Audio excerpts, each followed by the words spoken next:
कुन दरबार अरे नाम नै हो? यो चाहिँ बसन्त दरबार हो नेपालको। धेरै पुरानो सालको दरबार हो। यहाँनिर चाहिँ धेरै टुरिस्टहरू आएर घुम्ने गर्ने गर्छ। सो आज हामी पनि रातिको समयमा आइरहेको छौँ। अनि कतिजना यहाँ फोटो सेक्सन भइरहेछ, फोटो खिचिरहेको छ भने यहाँ कसै चाहिँ मार्केट पनि लगाइरहेको छ। यो मार्केट हो दिदी? जुम हेरौँ न कलतमा संस्कृतिको अब यसो भिडियो पनि हामी लिऊँ न। यस्तो छन्। अनि यहाँहरू चाहिँ अब पुरानोहरू चाहिँ पाइन्छ सबै कुरा। तपाईँलाई चाहियो भने दाइ जी आप लोग को चाहिए तो बोले हाँ। जाने बेलामा चाहिँ एक दिन छिटो आउँछु, 2 तारिक आउँछु हो। अनि ल चिनहरू साथीहरूलाई यहाँ चाहिँ नेपालीहरू यो दाइजीले बोल्दा त खुकुरी दाइजी दिएको खुकुरी दिएर मेरो साथीहरूले खुकुरी भन्छन्। नेपालको चाहिँ यहाँ प्योर खुकुरीहरू पाउँछ ओरिजिनल। यो चाहिँ अब युजको लागि हुन्छ नि, यो पूजाहरूको लागि युज हुन्छ यो बुद्ध। अनि यो सजावटको लागि हुन्छ। अनि यो नि भवन, यो के भवन हो?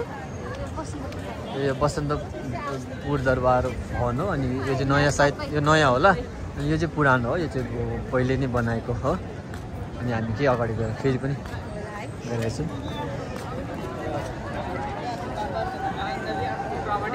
रमाइलो भइरहेछ आज नानासँग।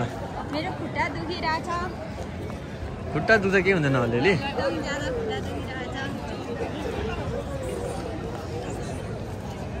फाइनली हामी आइपुग्यौँ। यो चाहिँ बसन्तपुरको मन्दिर हो। नेपालमा चाहिँ फेमस टेम्पलहरू यिनीहरू चाहिँ सबैजना मन्दिर दर्शन गर्दा। हामी दर्शन गर्नु चाहिँ अब आएको होइन, जोस् यहाँ घुम्दै आएको हो। फ्रेस अब यहाँ चाहिँ काठमाडौँ चिसो होइन। कुन नदी हो यहाँ? अनि ए तपाईँ फोटो खिचिदिउँ न यहाँ। मेरो त मन्दिर फोटो खिचेको हुँदैन।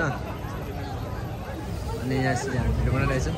सो यहाँ मान्छेहरूले चाहिँ मैले पनि देखेको होइन, धेरै भिडियो बनाएको हुन्छ नि त। अनि हामी आफ्नो कल्चर ड्रेसहरू आएर लगाएर यहाँ मान्छे गरेको छ। यहाँनिर पाक्ने सेट पनि लगाएको रहेछ हो। अनि यहाँ चाहिँ अर्को बनिँदो रहेछ, एउटा टाइमको बनिँदैछ। आजको रातको घुमाएर सबै दिदीले मलाई घुमाइसक्यो। सामानले चाहिँ क्या। अनि दिदी कस्तो भइरहेछ घुम्नु लागि? भोक लागेको छैन नि? ल अहिले पनि गएर रेस्ट गर्नुहोस् नि। नेपालको चिसो हावासँगै चिसो मौसम होइन, जस्तै जुन समय छोडेको त्यही समयमा आइपुग्यो। हामी चाहिँ यहाँ फाइनली अब यहाँबाट फर्किन्छौँ हामी। ल म तपाईँ यहाँ फोटो खिच्यौँ।